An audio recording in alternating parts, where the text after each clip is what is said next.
Hey, welcome back to the Conversion Clinic. In this video, I'm going to show you how to create an SEO content strategy to triple your traffic. And I don't say that lightly because I've done it across hundreds of websites, and it's 3 simple steps, right? So step 1 is to use a whiteboard tool.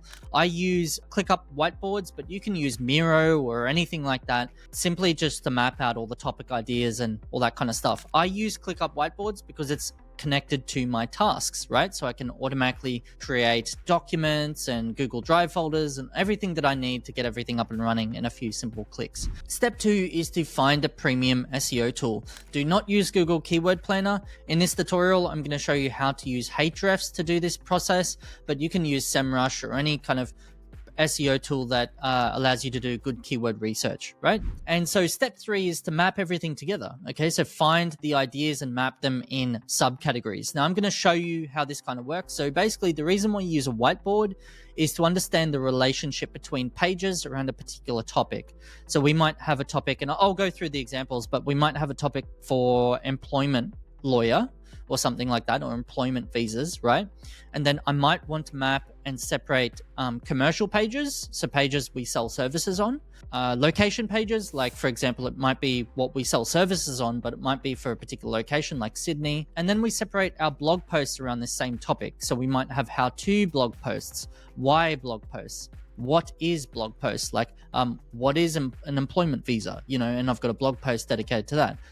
Versus or comparison posts or list posts, right? It'll all make sense. But basically every website on the planet, and I've tried to figure this out for years, and I came to the conclusion that nearly every website on the planet has these pages. They usually have commercial pages to sell stuff on, and this applies to e-commerce stores as well. And they also have blog posts, right? So let's get into an example. We're going to use what we said, an employment lawyer, right? And we're going to say that this is employment lawyer. We're going to find some keywords together and build up a map. Now, this same employment lawyer might also sell services, not just around employment visas, but they might also do like family law, right? So you'd probably have to like create a few rectangles, map it all together, and the topic for family law might be over here, right? And we'll have to cover this later. This will all start to make sense soon. So family lawyer, right? So you got family lawyer topic over here with its own pages, dedicated pages, blog posts, or whatever, and employment lawyer is a separate thing. So what we're going to do is use the premium SEO tool and type in employment lawyer. So we're going to go to Keywords Explorer. I'm going to look in, let's say, Australia, and then let's say employment lawyer. Employment lawyer or employment lawyers, right? So we've got some volume here, and it's giving us a list of questions, also rank for, terms match, etc. So I might be like, okay, on my map, I want to cover a few maybe location pages or commercial pages first, just to get the ball rolling, right? So I might see, okay, well, employment lawyer Brisbane is here. Right click, open that. Melbourne is there. Sydney is there. Perth is there. So these are good locations that I might want to use. So inside of each of these, so for Brisbane, it's got different competitors ranking for it. So I scroll down to the bottom, I see that these guys are ranking number 2 underneath the local pack. Local pack just means like Google business profile and things like that, right? Then you got ads at the top, whatever. So these are the true like organic rankings. And so I think, okay, can I beat these guys? And now I've got a tutorial on how to do this in terms of how to determine how many domains or backlinks you need. I've got a separate YouTube video for that. You can go check that out. But basically, I just want to see what kind of content these guys have and if they're beatable. Can I beat these guys eventually? I know that I could. So what I'll do is I'll be like, okay, well, I'll do employment lawyer Brisbane, and then that would fit under the location page category. So I might want to, in this case, create a new task. Go here, employment, and then I'll fill in more details later, like top competitors, whatever. But right now it doesn't matter. The whole idea is move quick and get this kind of list up and running. Next, I want to like detail, okay, well, this is good as well. I'm assuming I could beat all these guys. So I would just have, you know, that as a separate task and so on. Okay, so by that point, you'll probably have like several landing pages that you can create that are things you sell services on or products on, whatever. Commercial pages here might be like employment lawyer near me or employment law firm, right? And that might be the keyword, and it might not have the location associated. So that might be this one here, and I just verify that on there. But for time's sake, I might just skip over that. Now what we're going to do is we're going to find some ideas for how to post, why post, etc.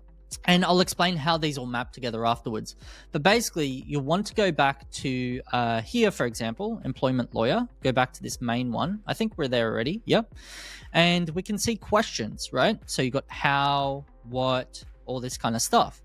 Okay, so we'll fit in here and we'll see like keywords. So we've got search volumes, 10, whatever. And so these normally have a global search volume as well. So I might just click on this one and it's got 450 global search volume estimated. It's not like 100% accurate. And then I might be like, okay, well, that's good enough for me to like go for. I might be able to beat some of these other ones here, which I definitely know I can. So I might be like, okay, well, how much does an employment lawyer cost? That might be a blog article that I cover, right? It might be 7 things to consider or whatever, right? So I might just go, that fits in the how posts. So it might not be specific to how to, it might be just be how posts, right? We create a new task because I'm going to get to all these later. I can connect this to automation. I can set all the docs for it, speed up my entire workflow so that I can get to these eventually later. Okay, so I've got one idea there, and then I might just go back actually and then just go through the rest of it. Like, what is an employment lawyer? And then I might be like, why hire one or whatever. It does get a little bit tricky because you might find that some of these are related and kind of the same. So you need to make sure that you're not cannibalizing, which is basically when one page attacks another because they're both trying to go for the same keywords. You don't want to do that.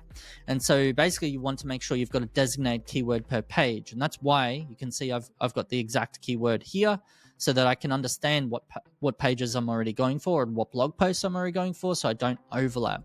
So I've got a what is kind of keyword here, and I might say, okay, well, I'm going to have this one, and I'm sure it's going to rank for a lot of different other terms as well. And that's really a big caveat when you're doing SEO, is to understand that just because you've got this, right, how much does an employment lawyer cost, doesn't mean you won't rank for other keywords that are semantically related to that, right? This might rank for 20 or 30 other keywords that I might go for that are related to this question.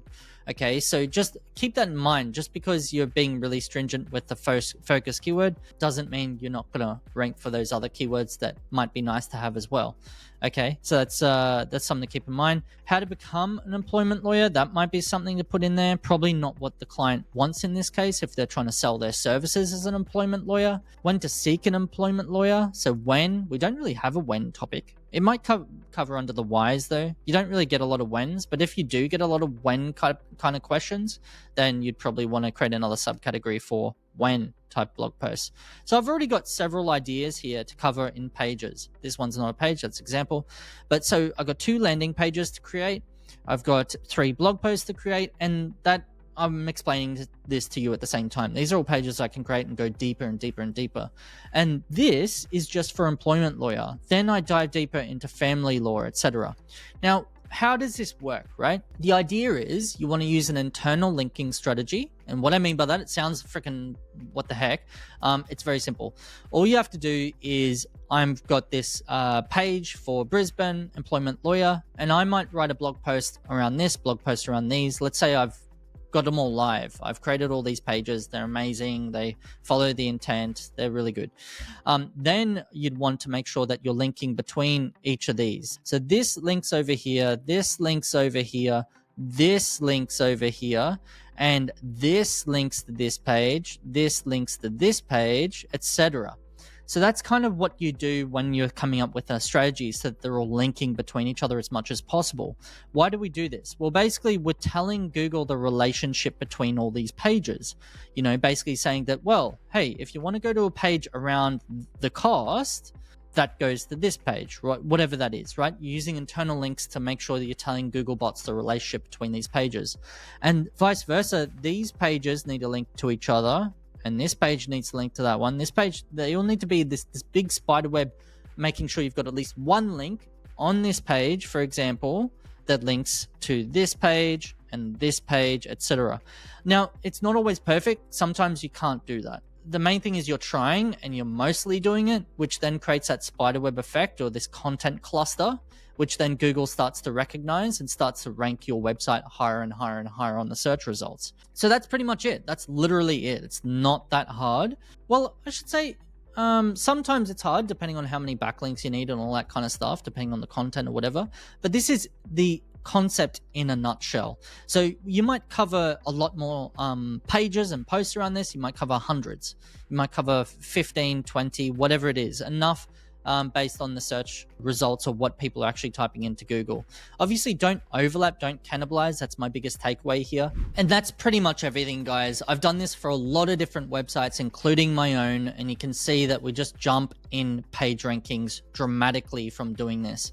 The main thing is that you've just built a solid and reliable cluster so that you can start to separate all the topics that you want to sell services or products for, right? So I want to sell more employment lawyer services. So therefore, I need to create a lot of content around it to make me look like an expert around this, create amazing landing pages, and create amazing commercial pages, and then have everything linked together.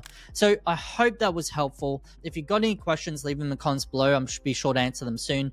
And until next time, see you in the next video. Cheers.